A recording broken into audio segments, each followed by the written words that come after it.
Greetings and welcome to Health Calls, the podcast of the Catholic Health Association of the United States. I'm your host, Brian Reardon, and welcome to Season 6 of Health Calls. With me is our executive producer, Josh Matejka. Hey, Josh. Hi, Brian. Good to be back. Yeah, so this season we're talking about United for Change, and what we're going to do throughout the episodes this season is really discuss collaborations with Catholic healthcare and with our partners in Catholic healthcare and how we're making a difference in the communities and patients we serve.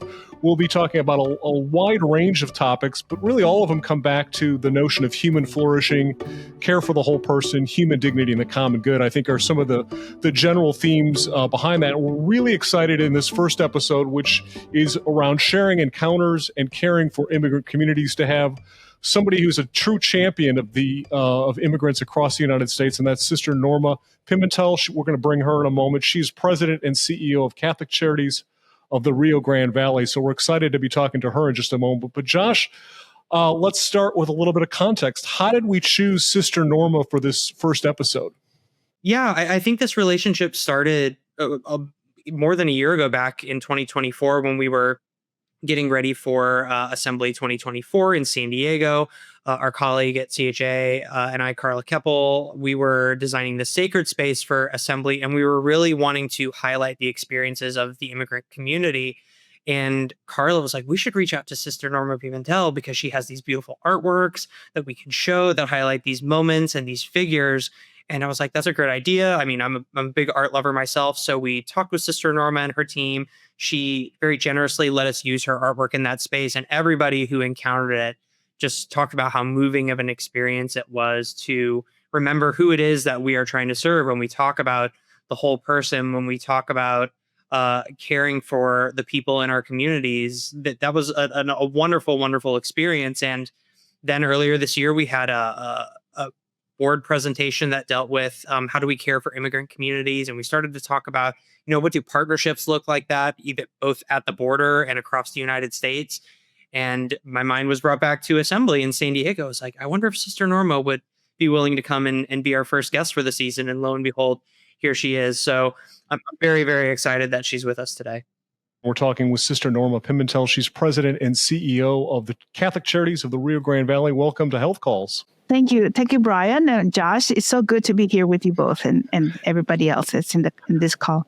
We actually talked to you going back before what Josh just mentioned. And again, the artwork was really moving and beautiful and really, I think, rounded out our sacred space for the gathering that we had in San Diego and really brought to the forefront the importance in Catholic healthcare of caring for everyone, regardless of their legal status, regardless of their socioeconomic background, of where they come from. And so it was a really good way to reinforce that message. But I remember you talking to CHA staff years before, right around the COVID era, and talking about the work you do. And maybe that's a good place to start for our listeners. I think a lot of people probably know of you, have heard of you, but can you start by just describing the work you do for Catholic Charities with your partners along the border in Texas?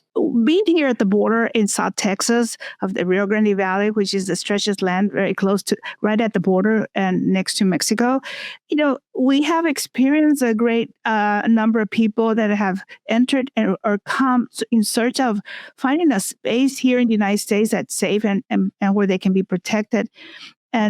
And so our experience have been witnessing and the many families that we have seen that are struggling, hurting, have been journeying for a while through so many countries and encountering many, many devastations as far as treatment by individuals who are merciless and have taken advantage of them. And they just go through difficult terrain. And when they find themselves here at the border, they find themselves truly in great need of caring and definitely compassion, an opportunity where their faith, their dignity is restored. And so my experience has been at the border with so many community families, local families and people here in the community in the United States that have reached out to help these families and offer them a welcome, just simply for the fact that they're people and that we want to show them that definitely they matter for us as a person, and so we have been able to be present to them as we welcome them and offer them spaces where they feel the kindness and the compassion that our God invites us always to have for one another. Obviously, immigration, huge political issue. It's really being talked about probably more than ever. I know immigration's always been an issue in the United States, but really go back to the founding of Catholic healthcare in the United States. And the sisters that came over specifically came over in many cases to care for immigrants, for Germans, for Italians. And they came from Germany. They came from different parts of Europe. And that was really part of their calling and mission. And so I think what you're doing, set aside all the politics, right? I mean, we don't want to get into that because it's really, people have their opinions. But I think what our listeners for this podcast, and particularly who work in Catholic healthcare, can take, I guess, comfort in knowing that this is in our DNA of caring for all, and particularly caring for those who are most vulnerable. So from your perspective, I think you work with, different healthcare providers. How does this sort of come full circle for our mission in the work you're doing and the work that we've been called to do in Catholic healthcare? Sisters throughout history, initially in the United States, were the pioneers who, as you mentioned, actually broke ground in responding to the most immediate needs that we saw. Families, they needed healthcare, they needed schools, they needed education. And so what we see today in our borders, at the border, is people who are struggling, who simply need compassion and care, attentiveness to the human person, so that that person is their dignity can be restored, because they've been through so much, and so we see it in their faces, the great fear and their what all of that they experience. So as people of God, people of faith, we're called to be present to them, as Pope Francis would say, to encounter them and to see the suffering Christ, face of suffering Christ in their presence, And so we are able to bring that faith and make it come alive by showing that they matter, that they're a person just as beautiful as anyone else, and they need the love of God. And so we have an opportunity to show that love through our actions, It's the culture of encounter, right? That was what Pope Francis spoke about frequently. And I think in the work you do, not only do you're on the sort of the ground at the border, providing social services, working with others who provide healthcare, respite services, but you're out there talking about it all over the country, maybe all over the world. And I think what you are always emphasizing, it is that encounter, it's understanding and being present. Can you share a little bit with our listeners how important that is, the storytelling, so that people, they're not seen as the other, they're not seen as something different, that we all share that sort of human connection. We're all children of God. And so how does storytelling help, I guess, break through maybe some of the misconceptions or biases people may have about the migrant community? As we think about what Pope Francis invited us to do, is to come and encounter the other, encounter that person who find themselves in a situation that is very difficult and that is hurting, and for the most part, very afraid. And so we have an opportunity to come close and see and really experience that presence of that person, that humanity. And I think what it does to us, it brings out our own humanity. I remember one time very clearly, right in the beginning, when we started to take response, to be present and to become aware and see how we could help. I asked to go to a detention facility where their children were detained, and they were in great numbers detained. And these kids were all crying, and they were all in these cells, very dirty and in very poor condition. They were desperately needing somebody to help. And when I went there and they allowed me to go inside, and I said, I want to pray with these children. And they did let me to go in. And the children were pulling my dress, and they were asking me, please get me out of here. Please, I want to go with my mother.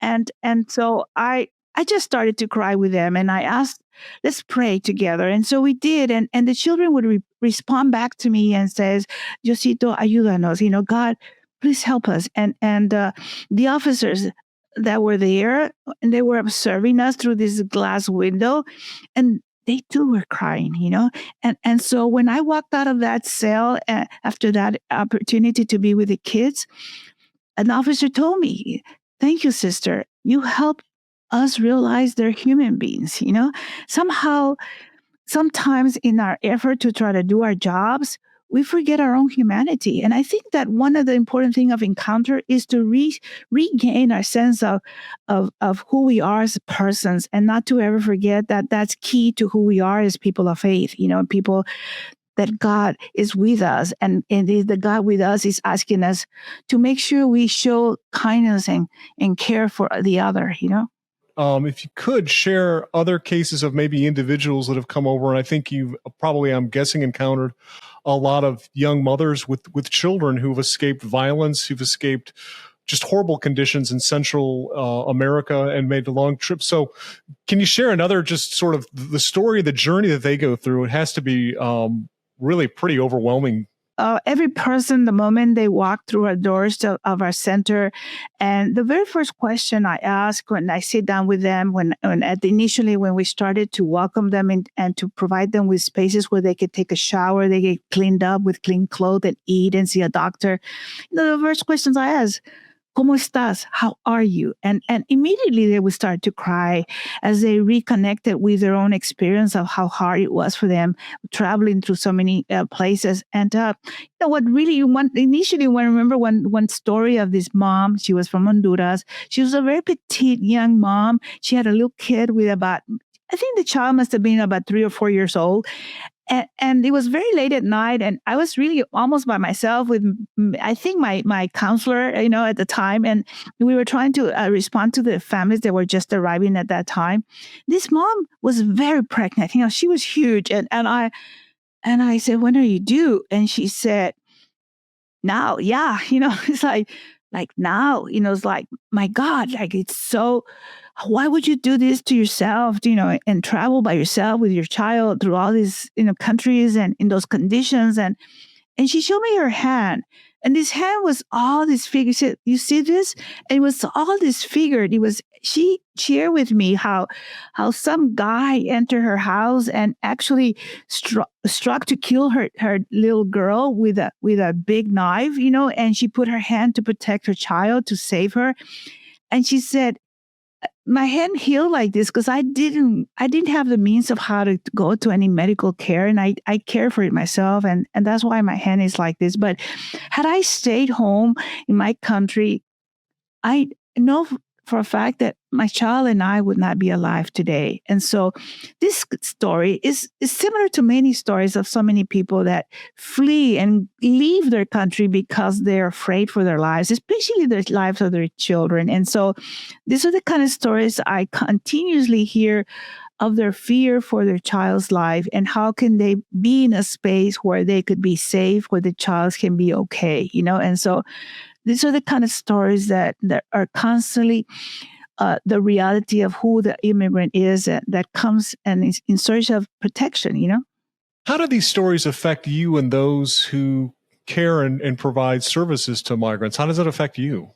Well, for one, I see how myself, especially, I first have to be very grounded in my own faith, spend time with God every day at the beginning of the day. That's how I start my day, because I feel that if I don't do that, I feel that I will get lost with myself, with Norma, instead of letting God really guide me how to be present, how to respond, how to love, how to be care for the many things that will happen throughout the day.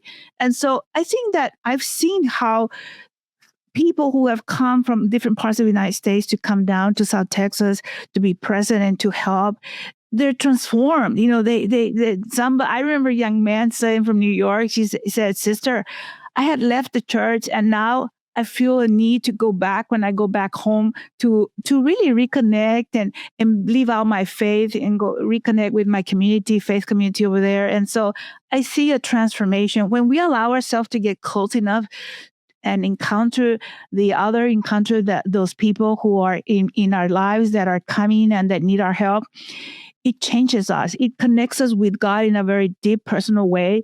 And it brings out the best in us to be our very best, to love and to care for others, Yeah, and as we talk about, again, the theme this season of United for Change and the various collaborations that we seek in order to, again, bring God's healing to the world, how do you see the collaborations in South Texas coming together? Do you find people are somewhat reluctant at first because of the sort of politicization, again, you just kind of touched on this, that maybe you change hearts and minds by bringing people in and having them volunteer perhaps at a respite center. So could you share a little bit about how that collaboration and bringing people together may change individuals and change us collectively? One of the things that happened here in our own communities in South Texas was amazing. And our Bishop Daniel Flores, who has always been very good about really naming why it is that our community has come together. All of us. It didn't matter what faith denomination you belong to,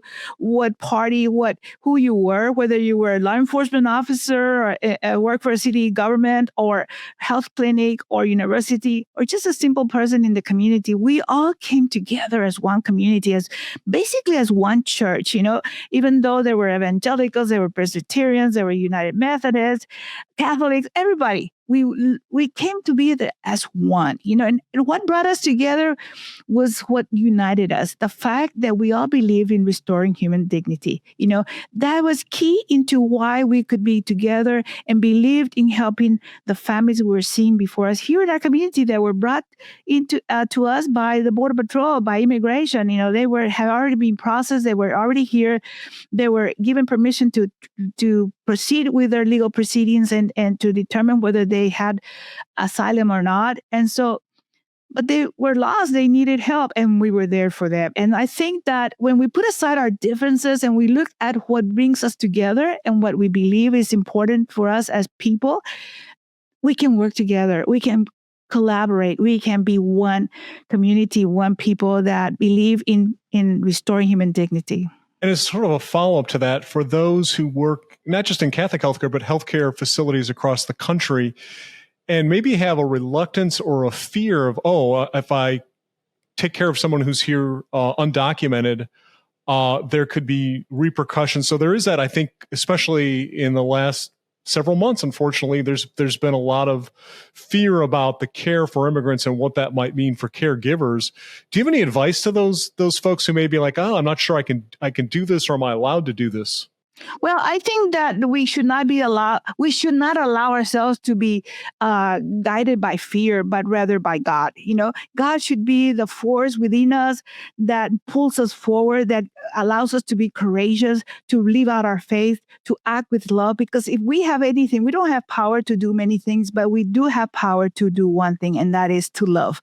And that nobody can take that away from us. We have to bring that out because it is always what God would want us to do with everybody. We shouldn't look at our differences or who that person is, whether they're legal or not. I think we're not breaking any laws when we love, and so we must focus on that and trust that we're doing the right thing. And so I think focus in God and let God be the force within you that helps you to love others and to care for those that really need you. And I know that's beautifully said, because that is at the heart of healing, whether we're healing as professional caregivers or whether we're healing a loved one. It really is about that expression of love and bringing God's love to other people. So I think that's a really great advice. Let me bring Josh back into the conversation. Josh, you've been listening in and wanted to see if you have any thoughts or questions for Sister Norma. Yeah, thanks, Sister Norma. Stories are really powerful. Thank you so much for sharing them. One of the things that I think about when it comes to caring for immigrant families and communities, kind of like Brian mentioned earlier, when the first sisters came and established Catholic healthcare facilities, and you pointed this out too, they were just meeting the needs that they saw in front of them, right? It was treating the sick, caring for those who are unhoused, giving education to children who needed education and adults who needed education. Caring for immigrant communities, especially those who are just coming from the border, from other countries, is so multifaceted. There's so many needs right out of the gate. And you're on the front lines, for lack of a better term, and you're accepting them and you're welcoming them. You're starting that process of reestablishing human dignity in places that they've lost it. For people outside of the border, right? For the hospital in the Midwest or for the facility in the Northwest, what are some ways that they can care for immigrant populations in their community, people who are moving past the border and into the wider United States? What are those kind of longer term needs that maybe we don't see on the day-to-day basis that you can encourage people to say, hey, here are ways that you can practically care for those in your community? Well, Thank you, Josh. One of the things that Pope Francis helped us to acknowledge as far as what our role should be, he said it was important to recognize and welcome the immigrants, integrate them into our community, and promote them and care for them, and making sure they're protected and cared for properly. So he actually asked us very specifically, how can we live out our faith, but allowing them to be part of our community? So I think that if you in your own communities can find those that can join together with you and start identifying what are the needs that immigrants have right now in your community. And one of them is to be part of a community, to be able to live their faith together with you. And I think that's the one very important part that sometimes is missing. They're afraid. They're afraid to go out. They're afraid to that something may happen to them. So inviting them to be part of who you are as a people of faith, I think is key and important. And then you will learn their needs. What is it that they need that we can possibly provide as a community for them, and you yourself will discover the different ways that you can be present to them. Yeah, you can't meet the needs until that integration and that welcoming happens. Thank you. That's a really important step that you can't miss. I appreciate you bringing that up. And I appreciate the emphasis on, all faith communities, those people that, again, believe in Jesus, that are Christian. We have to remember that this is the heart of what it means to be as a Christian, is welcoming the stranger and following Christ's example of caring for others. And I think sometimes that unfortunately gets lost in a debate that's been very contentious. And so this has been a wonderful reminder about the power of those of faith coming together and caring for our neighbors. Love thy neighbor, right? That's probably one of the simplest things we can do. So this has been a great reminder, and really appreciate your perspectives on this. Recently our own bishop in one of his homilies actually addressed that, who is my neighbor? And your neighbor is that person who is close to you that needs your help, that may be in distress, may be afraid. You have to go find and offer them how you can help them. Maybe they need food, maybe they need something else. How can you be present to your neighbor? So a neighbor is somebody who God is calling you to respond in a loving way. Thank you for all the good work you're doing. Thank you for your leadership on this issue. I know you've taken a lot of heat personally, and I think we really admire all you've done. So again, really appreciate you taking time and all you do in your ministry. So again, God bless you and thank you. Thank you, Brian. Josh, thank you. Yeah, and that was, again, Sister Norma Pimentel. She's president and CEO of Catholic Charities of the Rio Grande Valley. We, again, appreciate her taking time on this inaugural episode of Health Calls, our 6th season now, and we talk about United for Change. And again, this has been another episode. I'm your host, Brian Reardon.